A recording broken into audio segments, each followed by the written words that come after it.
Good evening, everybody. Welcome back to Hoops HD. This is our weekly Hoops HD report, and I'm your host here in the top center square, Chad Sherwood, joined by David Griggs, Joby Fortson, John Teitel, John Sleeka back with us this week as well. And this is the show where we go over all the major news, all the major conferences, and talk about God knows what else. We don't. I don't know. We'll figure it out when we talk about it. Right. We tried to do a game plan this week. I think I already blew it. So who knows? Right. Good job, Chad. But I guess one of the big stories from this week, though, was Big 12 SEC Challenge. Before we even get to some of the results here, David, I want to throw this over to you today. I heard in the news today that they just extended the series for 6 more years. It's going to continue to be played on a Saturday during January during conference play. But what are your thoughts on the challenge? Do you think this is a good thing to have? I do. It's just been interesting how it's evolved. Initially, it was a scheduling agreement, and I think prior to this, there was the Hardwood Classic between the Big 12, what's still the Big 12, but the 12-team Big 12 and the 10-team Pac-10. And the whole idea was attendance was kind of waning, too many bye games. November and December is kind of at a time when football is really on the spotlight, and they wanted something that would create a spark and get people into the arenas, and it worked. And after that broke off, they started I don't even know if it was a classic as much as it was a scheduling agreement with the SEC. That became the event that it did. And then they were like, well, this event, it's being overshadowed because of football and it's too earlier in the season. We need to move this to mid to late January. So it's just been kind of funny to watch it evolve. I'm fine with it either way. At first, I was kind of against it simply because I was, at the time, complaining about the lack of quality in November and December. But it seems like we've talked about this. That's just less and less of an issue now. The other thing that I think would be interesting, and I know not everybody agrees with this, what if the games weren't predetermined, if it worked sort of like the old bracket buster where they weren't scheduled until 2 or 3 weeks out? We still got Kentucky, Kansas, but some of them were kind of busts, like K-State, Texas A&M. Who wants to watch K-State blow out Texas? Never mind. A&M. Well, keep in mind next year we'll also get the best of both worlds because the Big 12 is also adding a scheduling arrangement with that Big East starting next year, which I think is going to be in either. So possibly for one set of challenge, you do fixed matchups. For another, maybe you do decide them a couple weeks in advance. Bracket Buster series. Yeah, but what do you think of that? With one caveat, guys, I would say that the home teams probably have to be predetermined. In other words, they would be. Like, just say the SEC's at home this year. Yeah, SEC. Yeah, you could do the whole conference, and switch back and forth. Certainly. Well, I don't think you should have the whole conference, but I think you predetermine and say, okay, right. Kentucky's Kansas, West Virginia, Kansas State, Iowa State, and I don't know, Oklahoma are the home teams, right? Yeah. But because the ACC Big Ten has a rotation where that exactly, like I already know that that for instance Virginia is going to be at home next year because they were at Maryland in the challenge this year. We don't know who it's going to be. It'll probably be Wisconsin for the 80th year in a row. But well, that's what you get locked into when you don't do the whole conference. Like, you essentially can't play half of the conference. But anyway. Teitel, I think you have some thoughts on this also. Am I correct? Are you in favor of it continuing or against? I mean, I loved the bracket buster when they had it. So if they want to do something like that, I'm not going to challenge it, unintended. But, I'm a big fan of ain't broke, don't fix. It's a really nice mid-season opportunity for some teams to get their resume boosted. Like, Kentucky was doing fine. When you beat Kansas, you go up a whole seed line, if not more. If you're Texas and you're squarely on the bubble, you get destroyed by Georgia, that kills your resume. It's nice to see, I understand pre-planning is nice and all, if you want to get quote-unquote better matchups. But for every good matchup you get, like at Kansas-Kentucky, you're still going to be stuck with an Oklahoma State Vandy. So I don't know that that's such a great idea. Well, let's go ahead and pull up some standings, and let's start off with the Big 12, which did win this series 6-4 after a couple games earlier in the week before that. But let's start things off with Sleeka. Let me bring you in here on Texas Tech. They suffered the the loss to Kansas State, finally got a win over Arkansas. But is the Red Raiders team heading in the wrong direction here? Well, this is a team that did stop the bleeding on Saturday, and they're going to be playing as we speak against TCU with Horned Frogs off to an early lead. But we saw a similar pattern last year where Texas Tech did get off to a white-hot start, did have a bit of a late January, early February swoon, but by the time they got to the NCAA tournament, they seemed to be much more happier that they were out of the Big 12 gauntlet and actually made their first run to the Elite Eight. So we could be seeing a similar script playing out to last season. Right. Actually, a big game as we record this. As you mentioned, they're hosting TCU tonight. We're recording this a little after 9 p.m. Eastern on Monday evening. David, we already mentioned the Kansas loss to Kentucky. I've got the Kansas team sheet here on the screen. It should be coming up any second now there on the left. What about these Jayhawks without Azubuike? I just don't think they've looked like the same team the last couple of weeks. They don't. Now, I mean, when you look at those quad one wins, that is swollen. It might be more than anybody else. But when, if you were going – they're good quad one wins, too. Yeah, good quad one wins. Yeah. Good, very good. If you're going just off of that, then how do you not give them a 1 seed? But when you start to look at the rest of it, 1-4 in true road games. One of those losses at West Virginia, another against Arizona State. These are teams that you typically almost never see a 1 seed lose to once, much less twice. And they've kind of gone, and this is by protected seed standards, not by overall NCAA standards, but by protected seed standards, they're in a bit of a tailspin right now. And it pinpoints to the exact moment Azubuike got hurt. They just haven't been the same, and it's really unfortunate because this was a a Final Four / national title contender caliber team.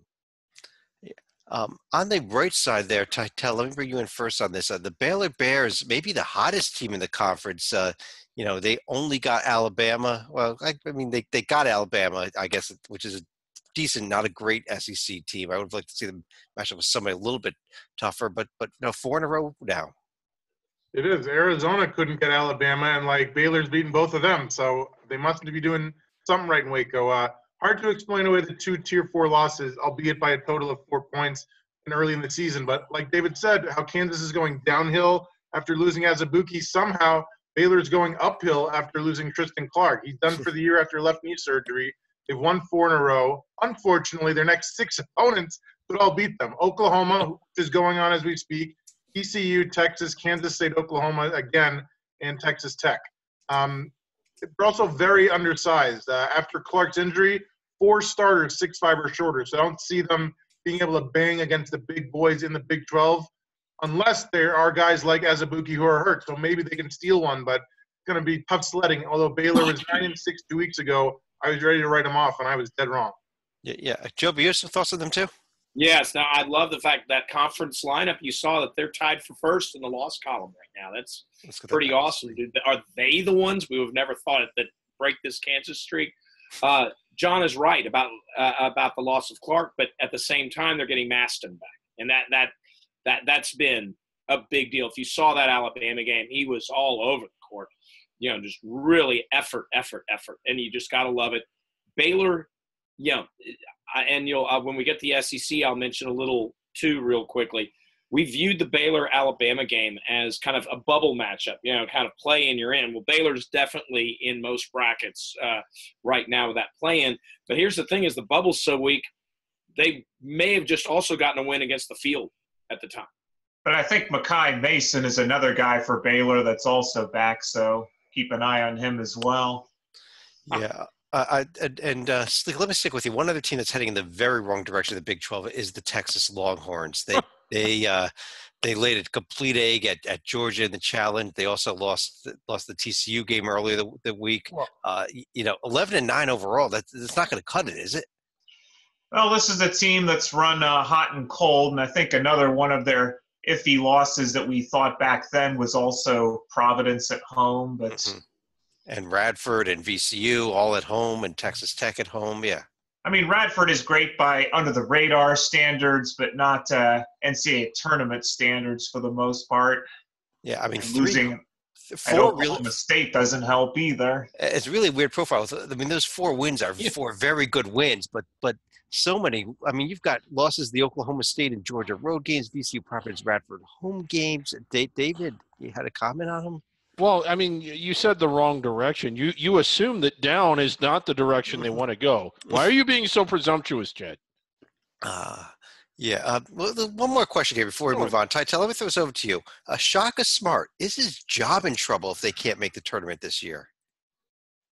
I mean, like, if he knew that he was going to have players with leukemia, like, I think that might be a built-in excuse. I think he's okay. And, like, he didn't know if the big man last year, Mo Bamba, was going to be a one-and-done. And obviously, he's playing, like, well in the NBA. I mean, I think it's too early to, like, this is a guy who's proven he can win with talent that is not power conference talent. And I don't think he becomes a bad coach just by moving up and losing. I agree that, like, if he goes 11-20 again, that's not great, but I think that he'll be able to right the ship. He's in a tough conference with tough players. But to be fair, if you're talking about a possible 2001 Georgia or even 2016 Vanderbilt, I think that was the year where they had 15 losses during the regular season. Texas is one of the few teams that could absorb that many losses and offset it with more than enough quality wins, but they just need the quantity right now. Right. Well, Excellent point, John. And the example is the J&G with Texas. 44 is still inside the bubble. The J&G, as the maker of it, punishes you for an 11-9 record severely. The fact that you're still up there with that 11-9 record, it's due to those 4 strong quadrant 1 wins, means that maybe this is that exception like Vandy and Georgia. I got the upcoming schedule up on the screen. Big weeks for both Texas and Kansas, who play each other tomorrow night, Tuesday night. Then Texas this weekend at Iowa State, Kansas hosting Texas Tech. Those are a few games to circle. Maybe also that TCU Baylor game on Saturday as well. Let's go over to the other half of that SEC Big 12 challenge, though. The SEC, where Tennessee continues to be the number 1 team in the nation after getting West Virginia, which should have been a good game, but was not because West Virginia has been awful this year. The other notable one, we already discussed the Kentucky win, but Joe, actually, let me start with you on that Kentucky win. How about this Kentucky team? They've completely – this is not the same team that got – I use the term boat race a lot. There were a lot of boats getting raced earlier in the season when they lost by 30. It all changed when they beat – in the preseason – besides UNC Greensboro, they weren't really beating anybody that's even an NIT team. Then they beat North Carolina, and it's like the whole team got confidence after that moment. Now, they could beat anybody. And Kentucky, do I think Kentucky, would I pick them for the Final Four right now? No, I wouldn't. But you know what? I would pick them as a 2 seed in a regional final. David, LSU was not part of the SEC Big 12 Challenge, did win a road game at Missouri, but now 6-0 in conference, and I think very quietly one of the top teams in the nation are moving up into that protected seed type of range.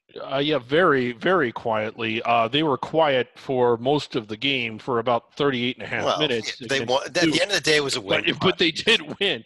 And if you pull them up, their profile's a little blah, but it's it's decent enough, and they're to have them where they are. And then with the games that they have remaining, like Ole Miss, really the win at Ole Miss is really the only one that's against the team that we solidly have in the field or in the field at all.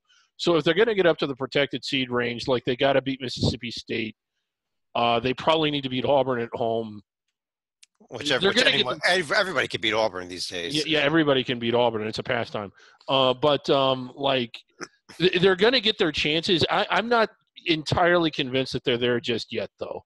Right. Let me ask you another. If they win at Kentucky, I'm going to be all about this LSU. Well, Tytel, very strange when you look at the SEC standings and tied for 3rd place there with Kentucky. You see South Carolina 5-1, 10-9. Talk about should Shaka be fired. I really thought Frank Martin was going to get fired, and again, I was much like with Baylor, dead wrong.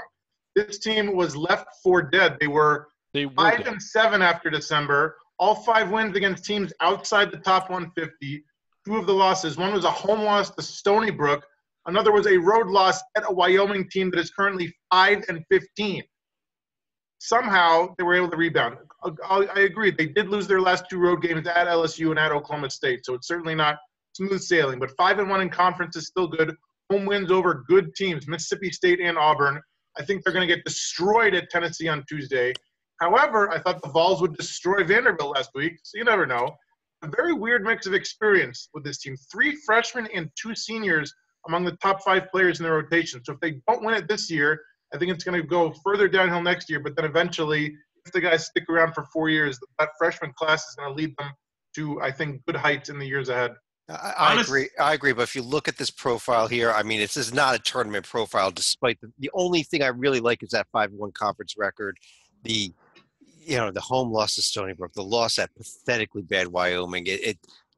You can't lose games. You don't have the margin to lose a game to an Oklahoma State when you've lost those games earlier in the season. You have no margin for error. You have to win every single game that you're supposed to win, like the Oklahoma State game, and then pull off a few upsets like the games at Kentucky or at Tennessee or one of those. Stalika, let me bring you in here on that team we mentioned already also, though. How about the Auburn Tigers? How desperate is Auburn now for some good wins? Well, they were going to be desperate enough after losing at Angry Frank's bunch last week. But yeah, I got their upcoming schedule. Missouri, 3 straight home games, winnable all. Missouri, Alabama, Florida.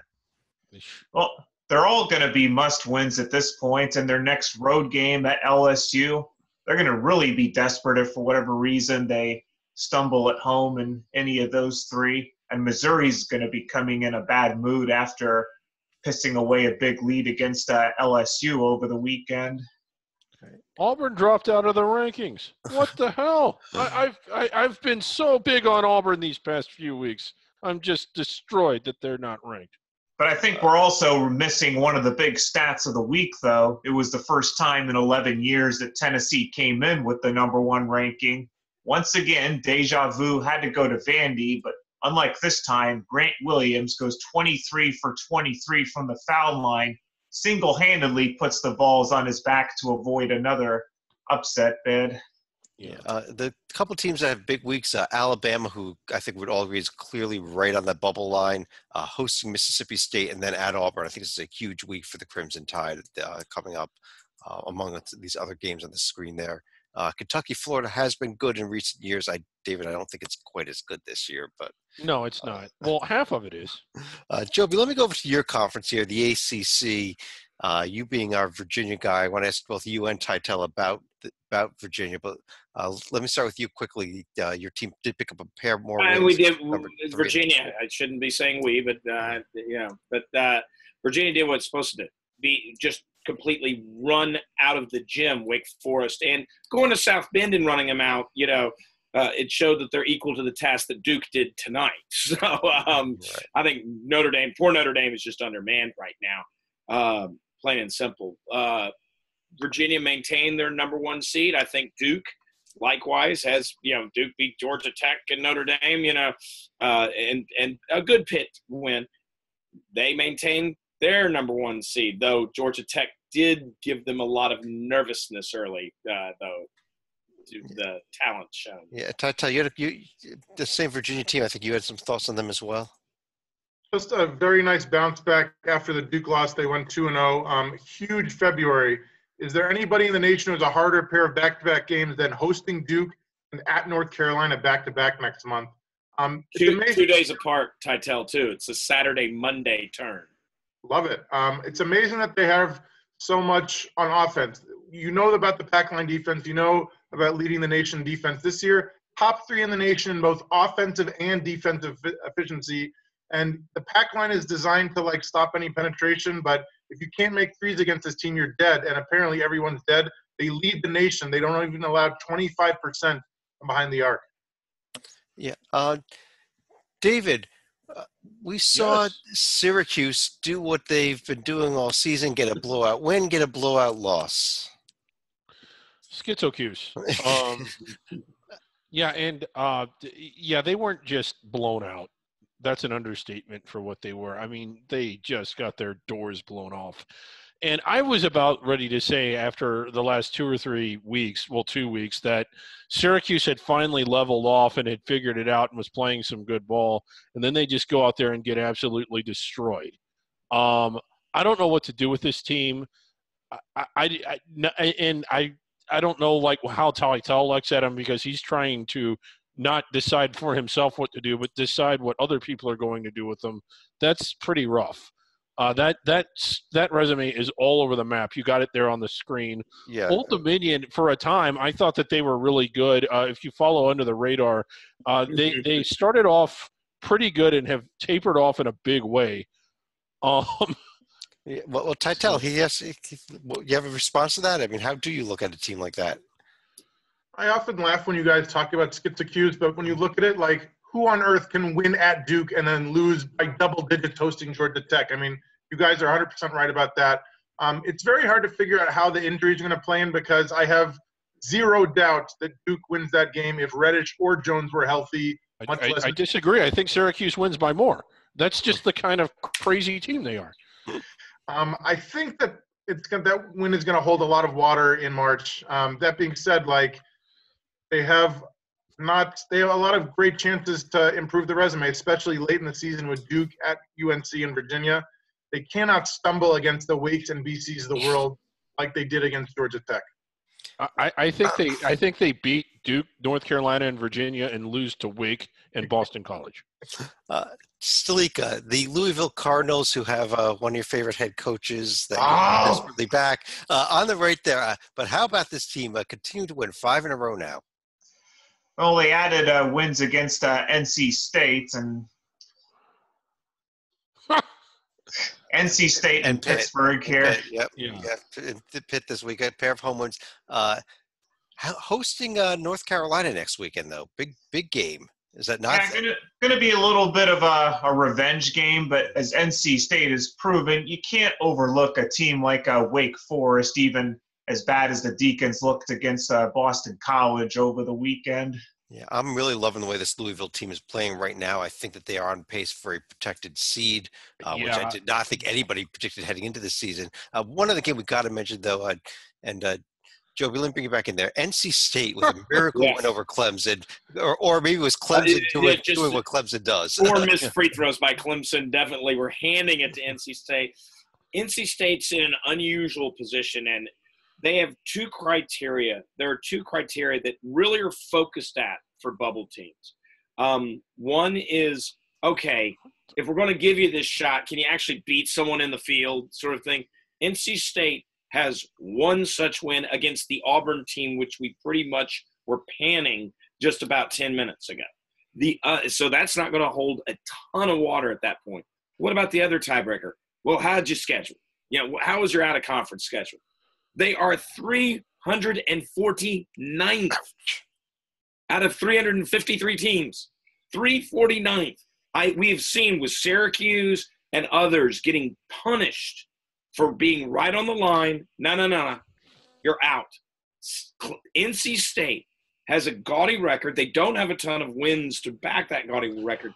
If they do not take care of business, if they do not get a few more wins against the top part of the league, they're more in trouble than you normally would think a 16-4 ACC team would be.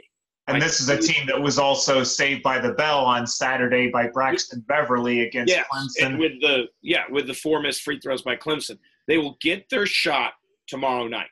Tomorrow night is a big game. I'm not saying they're going to win it, but they win tomorrow night against Virginia. That changes the entire season outlook for them in a lot of ways. I'm saying they're not going to win tomorrow. I don't think so. I'll tell you what.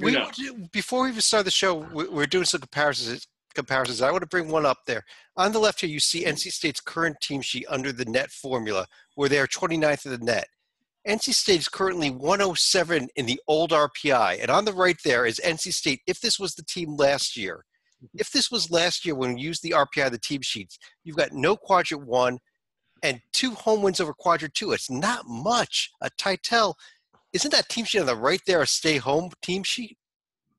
Yes, but the reason that I have them in my bracket and others do as well, and the rankings have them in the rankings, is to make a very good point that it is a brand new season, but it's also, it's a brand new season with a brand new ranking system. And It looks pretty similar, like in terms of the metrics and stuff. And the Auburn thing, like, just jumps up or down a few points versus up a few points. But I think this could be just a fortunate break for Coach Keats that, like, last year they don't make it, and this year they do.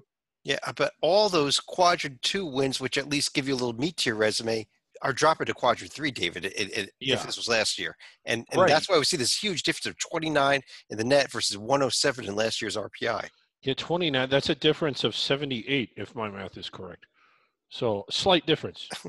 That's the tournament plus 10. That's the difference. That's the difference between wearing white in the NCAA tournament and going to the CBI. Let's take a quick look at the upcoming schedule here in the ACC before we move over to the Big Ten. Tomorrow night, that big Virginia at NC State game that we already mentioned.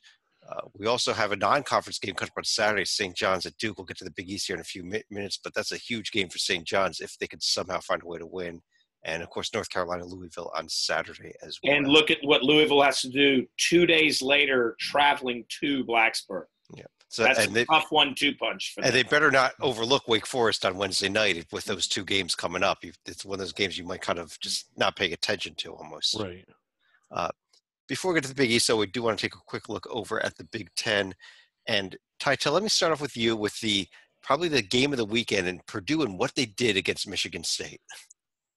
Dominated, not from start to finish, but from start to halfway through the second half, and then almost blew it. But a win's a win, and they deserve a lot of credit, and I'm going to keep moving them up my rankings. This team was 9-6 just a few weeks ago, 5 wins in a row. Wisconsin, the amazing Rutgers team, of course, Indiana, Ohio State, and Michigan. Carson Edwards, I knew he was going to make a serious run at Big Ten Player of the Year. He could make National Player of the Year, especially if the Duke guys split the vote amongst the 2 of them with Zion and RJ. 73 three-pointers is number 1 in the nation.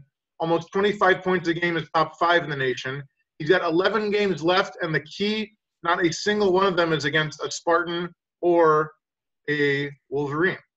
Yeah, and Joby, a few weeks ago, we were talking about this Purdue team. Can they even make the tournament? Your J&G has them as a 4 seed right now, and on the verge coming to 3. That's exactly what. And I actually agree. I don't know if they're 13, but I think 16. In other words, last team in the protected CCOM.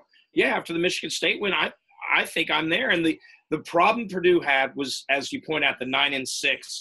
The overall record was a problem. They were a combination of the Texas team we referred to earlier, as well as Butler, which we'll refer to later as, everybody's good win, which turns into not a good win after a little while of everybody beating you. That's gone. They have the solid wins. I said they can't go 10-10 in conference or they're in trouble. 7-2, they're not in trouble. They're nowhere near trouble anymore now. Another team here, I'll put them up on the right side next to Purdue here. Stalika, Michigan, sitting there with only 1 loss now. How good is this team, especially after they even they struggled with Minnesota, they got the home win, but then they went and just crushed a really struggling Indiana team on the road. I wouldn't put too much into the Indiana game because beating the Hoosiers has become a pastime judged by their 6-game losing streak. But even for Michigan, I don't put too much into the Wisconsin loss because that's always going to be one of the more difficult games to play in the Big Ten. And granted, they were playing a desperate Minnesota team, but managed to pull that out. They've got more than enough goodwill in the bank when you go back to November when they start out with a crushing win at Villanova. They still have the North Carolina win in the bank, and their win against Purdue looking more and more significant by the day. Right. And if you look at their upcoming schedule, the game at Iowa this week, other than that, it may not be till the 2 Michigan State games that they may have real trouble the rest of the way, David. I mean, this team may only lose 2 or 3 times all season. Well, depending, they're definitely running downhill, and it's going to be kind of fun seeing those. 2 of their last 4 games are against Michigan State, and they may play a 3rd time. If you're doing the math there, they could play 3 times in 3 weeks. How much fun would that be? Another team we want to mention, Joby, I know you want to discuss this Maryland team and what they've been doing. Oh, Maryland!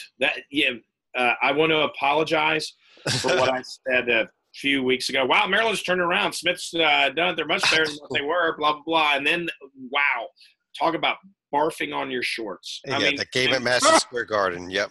My goodness. Now, and here's the thing is, they're so dismissed after one game, that one game against Illinois, that Chadway's going, wow, Michigan could really run the table. Look, they play nobody. They have 2 games against Maryland. Still a good team, you know. Still everybody, even the AP still ranks them, and I mean, every metric has them as a top 7 seed or better, you know. But they were in almost, you know, when we talked about Purdue 2 minutes ago, I said, yeah, 15, 16, the last 4 seed. That makes a lot of sense. That's what we were saying about Maryland a week ago. Purdue has replaced them, and Purdue might not give it back. Watch me jinx the heck out of them.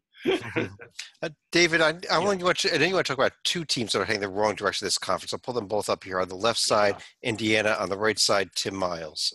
We had one of the great. You know, we have this email thread where we're all on it, and some other people that do the mock committee and do other things are on it. And Galen Clavio, who hasn't been on the show for a while, had a wonderful thing. I had made the comment that Indiana was in a tailspin. He corrected me and said, no, it is a death spiral. 6 in a row. 6 in a row, all by double digits, and not all of them to really good. And wait, what do they have coming up in 2 nights? Very dangerous Rutgers road trip.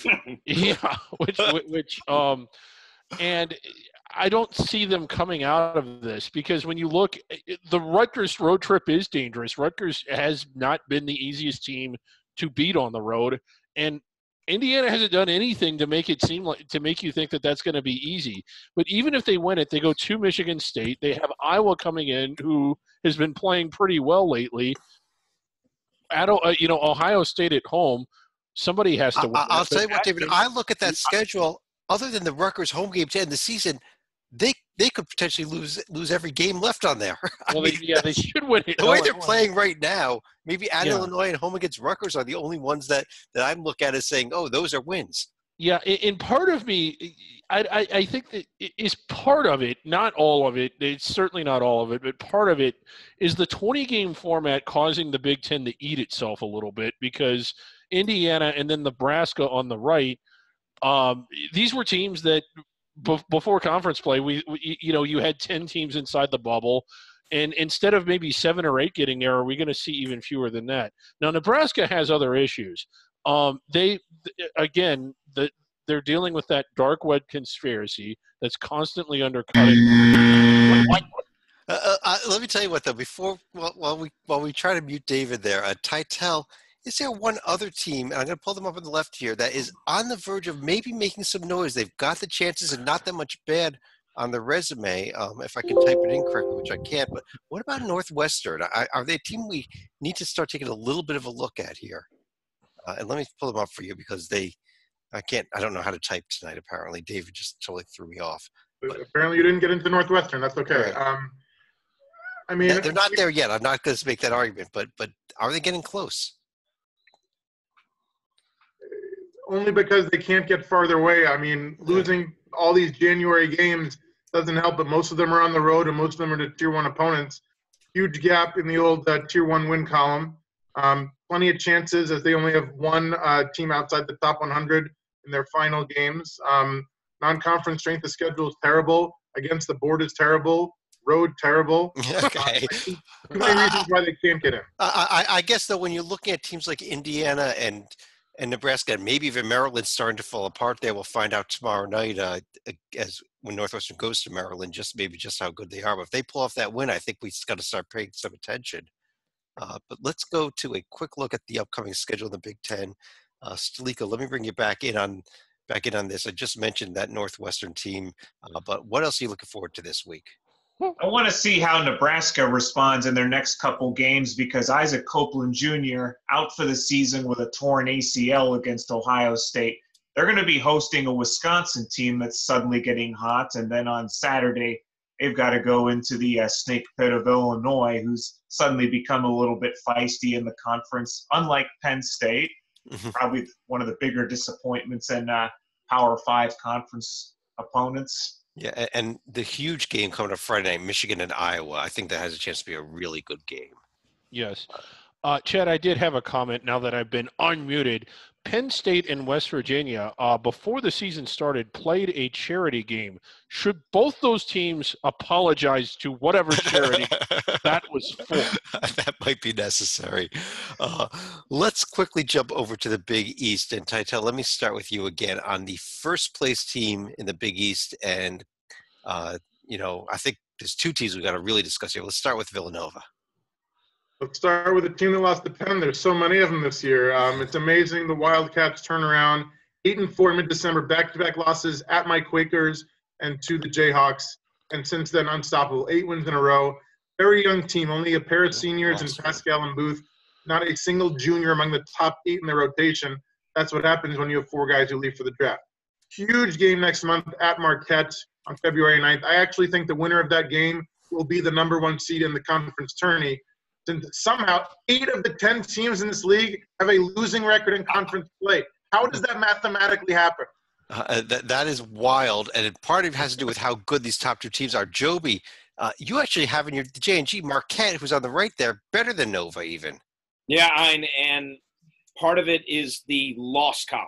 I mean, Furman has come off the rows, and Penn is a tier 2, as opposed to the swing of tier 3s or the 3 tier 1s that Marquette does. Because then you go down and you look, Louisville neutral court, Florida State neutral court, at Butler, at Creighton, at Providence isn't really that earth-shattering. I think Buffalo at home, and Wisconsin at home, even though they're at home, are better wins because they're strong teams that are clearly wearing white right now in the field.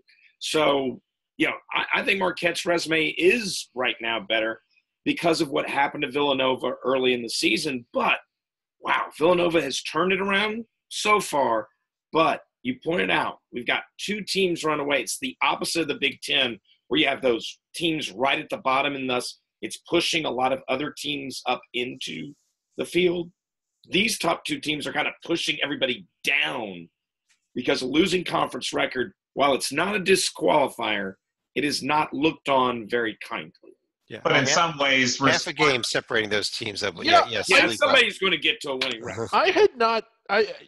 That just registered. There's a half of game between 3rd and 8th place. That is 10th place, or 3rd and 10th place. Yeah. That is ridiculous. But let me also add to that. Marquette is reminiscent of Xavier from last year, and unlike Villanova, they're not blowing teams away. It was like sitting in the dentist chair, beating DePaul at home, and even having to survive one of Xavier's better shooting games. But they were able to match them 3 for 3 and ended up going 2-0 last week.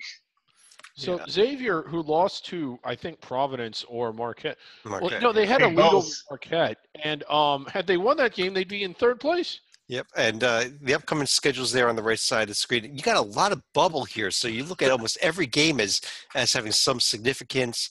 Of course, we mentioned that St. John's at Duke game coming up Saturday, but St. John's at Creighton. Creighton is close to the bubble. Seton Hall at Butler is 2 very bubblish. There's bubble implications everywhere in this conference, and so it's going to be interesting the rest of the way, especially if Villanova and Marquette fight things out, and who can get the additional bids out of this conference between those other 8 teams. But let's keep things rolling right over to the American Conference. And Titel, just when we're sitting here singing some of Temple's praises, they have a big lead against Cincinnati and blow it. I'm telling you, Penn must have softened them up because Cincinnati took care of business against the Owls. Mm-hmm. They reopened Fifth Third Arena with a home loss to the Buckeyes in the season opener. Since then, 12 home games, 12 home wins, 18 of 20 overall. If they can meet SMU and Memphis to start February, which I know they can, I think they will, we're going to have the game of the season in the conference. 20-3 Bearcats at 22-1 Houston, the AAC game of the year. And kudos to Coach Cronin, on pace to win 22 or more games for the 9th straight year. And David, UCF, who we were claiming was right there in the tournament team, laid a complete egg on Sunday. They did. Went to Memphis. Memphis is playing a lot better now, to be fair, but this is a UCF team that if they're a tournament team, they certainly need to do more than what they've done. They're 15-4. That's got to be one of the quietest 15-4 records for any multi-bid league team ever. It's just unbelievable how flimsy that is, despite the fact that the record is as bloated as it is. I notice you still had them inside your bubble. I think most of us do, but you can't deny that they certainly don't have a large margin for error. And whenever you're that close to the bubble, you don't really need to hold serve against non-tournament teams, and they didn't do that on Sunday. Yeah, it was a game that they really could have used. Joby, the upcoming schedule in the American should be showing up on the screen right there. Kind of circle this game Thursday, though. Temple at Houston. I think that could be a big one. That's a really big one. Does Temple get the sweep? After all, they're the one team in the entire country who has a win over Houston. And if they get a second, now at the end of the year, we might say Temple needs to be more than just the team that beat Houston. But wow. The fact is, this conference has a number of teams. The team I'm looking at that has shown just a hint of life. Could Connecticut be the team that knocks Central Florida out? Because I don't know how intimidating Orlando is. That is a big rivalry. I really don't. Civil conflict, Yeah, the civil conflict. Mickey, and I think Connecticut could walk in and actually win that game, which would be a devastating element to Central Florida at the end of the day. And that, once again, as each of these teams lose to the bottom half of the conference, it's just waiting for Houston to lose one more time to really make the whole thing tip over, as I've said in a previous show, like a pyramid scheme, like a Ponzi scheme. Let's keep rolling here, and Sleek, let me bring you in as we move to another conference. I want to move over to the West Coast Conference now with the Gonzaga Bulldogs. And David has been claiming for a couple of weeks now, if you followed our bracket rundown, shows that this Gonzaga team is a 1 seed right now. Correctly. What are your – David, I wasn't asking. Correctly. I want to get Sleeka's thoughts, though, on this Gonzaga team. I'll bring up their profile. Do you feel that this team – not are they going to deserve one of the day if they at the end of the day if they keep winning, but do they deserve it right now with a Duke win and a lot of nothing? I think they have the personnel to be at 1 seed, but unfortunately they're not going to get the paper because teams like St. Mary's and San Francisco, they're starting to get cannibalized in the West Coast Conference, and Gonzaga is probably going to end up running away by 4 or 5 games. So any loss, and you can throw a 1 seed out the window, probably drag them down to a 3 or 4 in the process if that were to happen. And I think that's a great point, John, actually, that we've been touting how much better the West Coast Conference is than in prior years. But one of the net effects of that, and Joby, let me bring you in on this, one of the net effects is that San Francisco, San Diego, BYU, these teams are starting to eat each other up and drag down those resumes. Yeah, San Francisco really needed the win in Dublin against Buffalo, to be honest. That would have helped the entire – And the San Diego loss this weekend did not help them. Yes. Yeah. Oh, yes. Thank you for pointing that out as well. But they could afford a San Diego loss if they had a tournament-level win to pair with it. They don't. They've played strong. They look good. It's an eye test thing with them. And West Coast Conference teams do not get the benefit – that I've learned from the committee on eye tests unless your name is Gonzaga, because St. Mary's most certainly doesn't get the benefit. They've been knocked out a few times despite gaudy records and bloated margin of victories. Right. And Tytel, I think you wanted to discuss another team here. Well, what about BYU? My theme tonight is teams that were good and turned bad or bad that turned good. BYU, another one of those. They lost their last 3 non-conference games, 8-7 to finish December. Have rebounded against a admittedly weaker West Coast Conference, 5-2 in conference play, pair of 19-point or more road losses at St. Mary's and against San Fran, who are good teams, but you shouldn't be losing by 19 of them if you have a prayer of making the march. 10-1 at home this season, only losing to Houston, so a bit of a home court hero.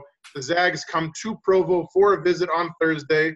They arguably have the best junior class in the nation. Each of their top 6 players are juniors.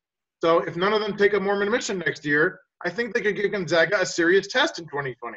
Yeah, that's definitely the game of the week here in this week, Gonzaga BYU. I think the San Francisco St. Mary's game could be good, but I just don't know that it has the implications left that it would have had. David, Chad, real quick, I know we got to keep it moving. You did kind of gloss over the Santa Clara Gonzaga game. Santa Clara, really good defensive effort there, holding it within 21 possessions in a 98-39 thriller. I think that was like earlier 43-19 early on in the game. That was unbelievable. But David, let me stick with you over in the Mountain West, another conference that's probably heading to a single bid unless there's an upset in the conference tournament. And Nevada continuing to roll, actually looking a little bit better, especially what they did to Colorado State after they had struggled for a few games. Yeah, and I mean, they certainly blew out Colorado State.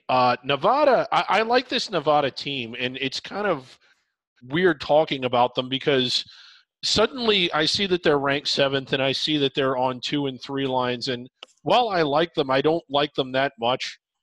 So when I talk about why I don't think they're a 3 seed or why I don't think they're the 7th best team in the country, I come off as saying that I don't think that they're good. I think they're very good, just not that good. And when you look at their profile, other than the bloated record, and 19-1 is really good, where is that coming from?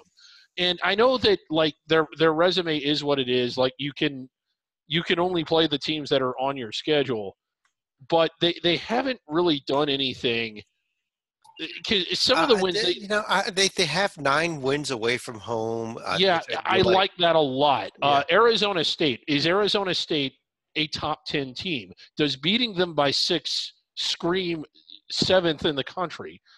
Fresno State, I know that they won by 10, but that was kind of a nail biter all the way down. Grand Canyon, we love the Lopes. Winning there is not easy, but they won by 8.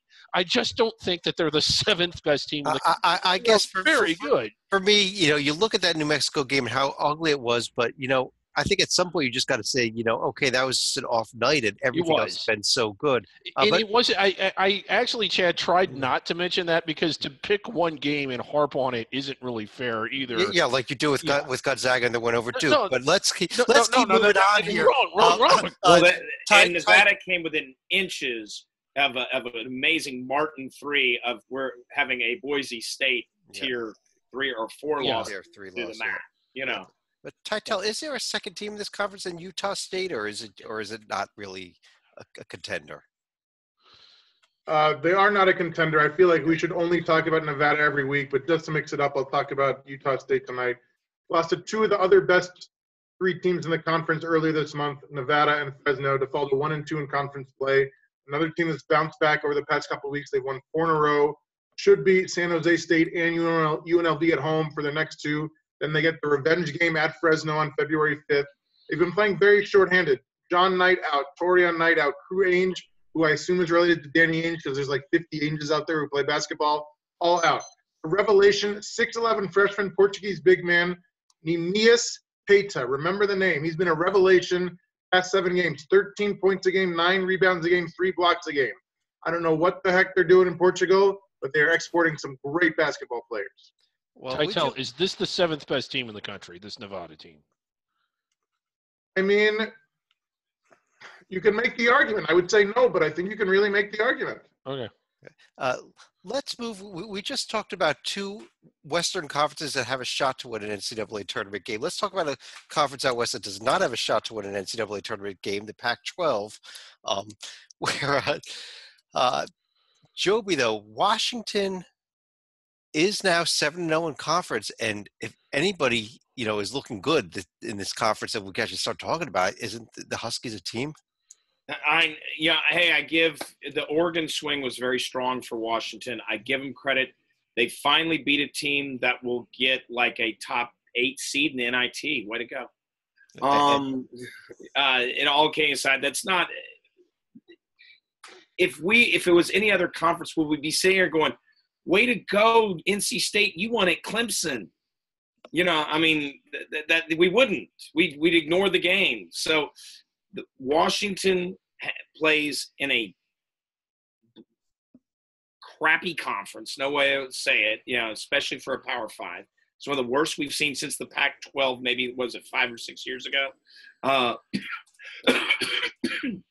And good for you, you're 7-0. Washington's probably inside the bubble because of that. But, man, give me some meat.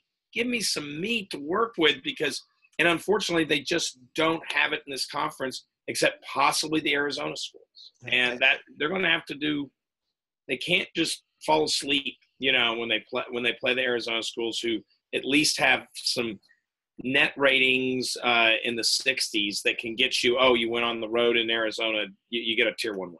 Well, speaking about the Arizona schools, it was actually a team that beat both of them. Titel. How about USC and Andy Enfield's squad picking up having their best weekend of the season by far? It was. What's more amazing to me is the fact that what was leading up to it. Talk about a rough January to start. Yeah. You got your former assistant Tony Bland pleading guilty to a bribery charge. You got a forward Jordan Usher transferring to Georgia Tech. You got a guard in Kevin Porter Jr. who's out with both injury and suspension, and the team was 9-8 a couple of weeks ago after getting swept by the Oregon schools on the road. Somehow they take all that turmoil, put it in their rearview mirror. The UCLA and Arizona and ASU 3 in a row against good traditional schools, obviously not this year. If they can somehow upset the Huskies on the road this Wednesday, I don't think they can, but then again, I didn't think they'd bounce back 3-0. They might win this freaking conference, which is impossible. Great experience in the starting lineup with 3 juniors and 2 seniors. Great size up front, 6'10" Benny Boatwright, 6'11" Nick Rakocevic. They're a threat to win the Pac-12. So that could be, the huge game Wednesday night. They're at Washington. I didn't think we'd be saying that a couple weeks ago, but I am circling that. And then, of course, the big game Thursday night, Arizona State. If Arizona has any serious at-large hopes, it's now a must-win game after what happened with getting swept up against the Southern Cal schools. Right. Salika, let me bring you back in and go over to the Atlantic 10 really quickly. Chad, I had a question here. Real quick, it involves the Stallings Award.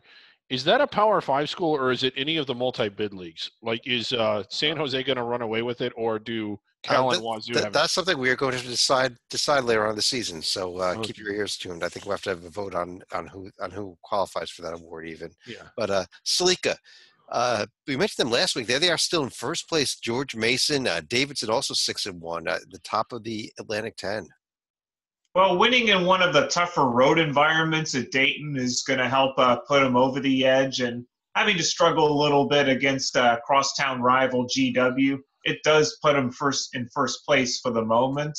But it also helped for George Mason that VCU, even though they got upset by Rhodey, they were able to knock Duquesne from the ranks of teams that have only one loss in conference play as well.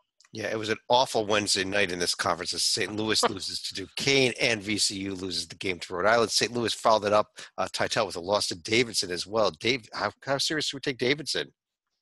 Not very. Oh, did you say David? I said Titel. Oh, I'm sorry. My mistake. Okay, we look alike. I get that. It's very tricky because they have 5 losses, but they're all away from home, either road or neutral. So the epitome of a home court hero. They lost Peyton Aldridge last year. They bring back Grady and Goodmanson. And then out of nowhere, they get this kid, Luka Brikovic. He's the replacement as the big man for Aldridge. He didn't score against St. Louis, so I'm not saying he's going to win Conference Player of the Year or anything. He is the biggest Austrian import since Arnold Schwarzenegger. And this team does not start a single senior, so I think you can pencil them in as conference champions next season. David, let me ask you about another team now in 5th place after the loss to Rhode Island. But VCU did bounce back with the Duquesne win. Any shot at an at-large bid? Should they not get the automatic? There's a shot. Titel is probably. I'd like to get his opinion on this too. But when you look at the VCU profile, you'll notice that it's different from anybody else in the rest of the conference. It has some stuff on it. Whereas nobody else really does. Now, what's on there? How valuable is it really? There it is, because they've got the win at Texas. Hofstra at home. I don't know how much credit you get for beating Hofstra at home, but at least it's something. I mean, you could, if it were debate class, you could make a case for them if you really had to, based on the win at Texas. But how about the neutral floor win against Temple, who's sort of bubblish themselves? If they blow through the rest of the league and end up 14-2 or 13-3, so winning out or only dropping one more, you're talking about winning at Dayton, who, while not good, is tough to beat at home, winning at Mason, who got off to a slow start but who's playing really well right now. There's enough there to argue that they would belong in, especially if the bubble continues to smell as bad as it does now. But they essentially got to win them all. It's 0-2 and one more strike and they're out. I know, like, just from the email, Titel didn't even think that he probably already thinks it's too late. Well, let's get his thoughts on it then. This is a one-bid league. If VCU runs the table and then loses to whoever in the conference tourney title game, this is still a one-bid league.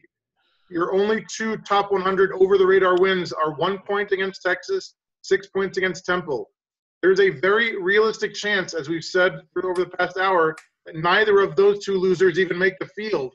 So if you're telling me VCU, even with a 26 or 27 win season, is making it when you've only beaten like Hofstra, forget it. Thank you. Okay, I kind of agree with that at this point. I don't think they had the you. margin for error, especially with the Charleston loss and the Old Dominion loss. Even the Rhode Island game was too much of a. I will say this, though, in defense of VCU. If it comes down to them and NC State, for example, their non-conference strength of schedule of 6 might be the thing that saves them. Oh, yeah. It's just, True. The upcoming keep disagreeing, keep being wrong. The upcoming schedule there, you maybe circle that Saturday game of George Mason at VCU. I also want to give a quick shout out to St. Joe's and losing to Penn. Correct, Titel? You want to give the undefeated Big Five champs a shout out? I mean, I used it for my final thought last week, but briefly, yes. Now we're 4-0 in Big Five play for only the second time in my entire life. The last time we did it, we made the tourney. I don't think this is our year since we've already been swept by the hated Princeton Tigers, but I didn't know if I'd ever see it again in my lifetime. So bravo, Coach Donahue, got it done. All right. Real quick, Stalika, Buffalo still in the rankings as well out of the Mid-American Conference. Did suffer the loss to Northern Illinois, though, over this week. Yeah, that was another game where they ended up losing in the closing seconds, but they were able to rebound after a bit of a tougher than expected win at Kent State.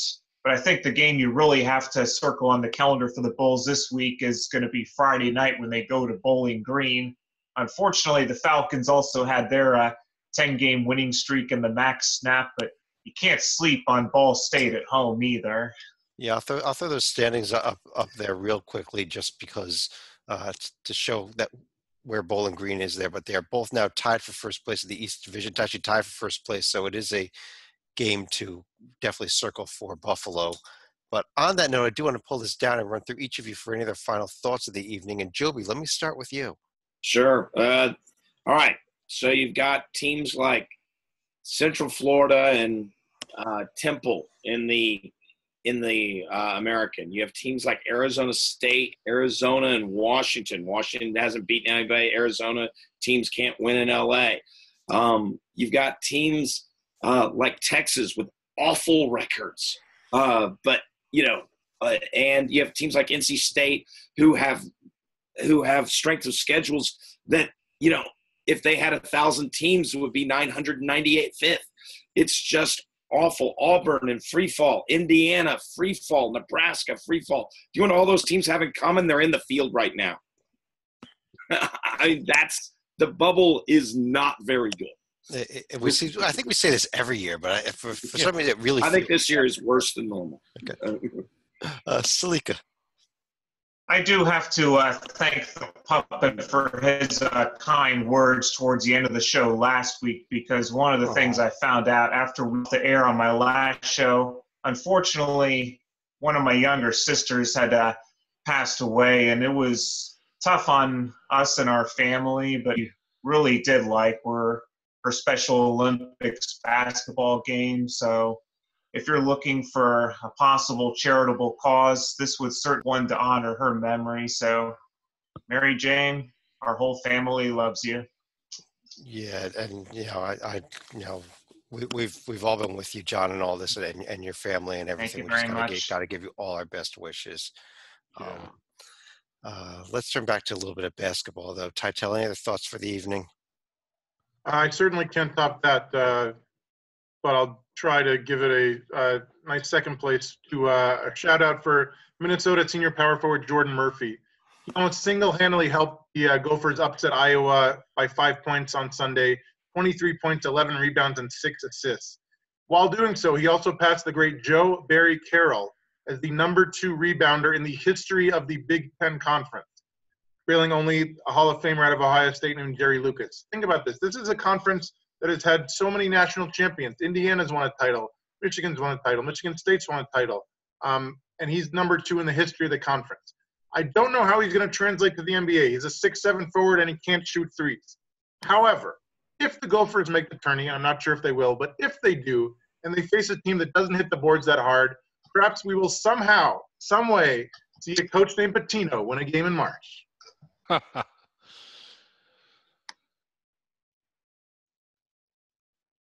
Chad? David, do you want to finish us off? I apologize. I lost my mic there. Yeah, okay. Well, I mean, it was wonderful. We couldn't hear you. I thought you were gone. It's just kind of funny how college basketball, you sort of live in the moment. And teams that weren't on your radar in November and December are suddenly on your radar now, and you think it's as if they'd always been there, even though people weren't talking about them and we look at Ole Miss and what a great job their coach has done. A first-year coach started off, I think, unanimously picked to finish 14th in the SEC, which is last. Even when they ran up a big out-of-conference record, everybody was like, oh, well, they're eating off the pastry cart, no real big wins. They're ranked in the top 25. I know they had a rough week last week, or they've cracked the top 25. But it's one of the bigger surprises in all of college basketball. The coach doing a fantastic job, did a fantastic job at Middle Tennessee, going to, I think, going to the round of 32 2 years in a row and just missing the tournament last year. And I mean, you kind of give it up for strength and conditioning coach Handy and Durham and the job he has done. Okay, David, you know he's not at Ole Miss. Well, yeah. Oh, well, of course he isn't. Why would – on that note, I don't even know where our show has gone now, but I do want to thank everybody for joining us on behalf of John Salika, John Titel, David Griggs, Joby Fortson. I'm Chad Sherwood. We'll be back again later this week with Under the Radar and some type of bracket rundown show as well. But have a good evening, everybody. We'll talk to you again real soon.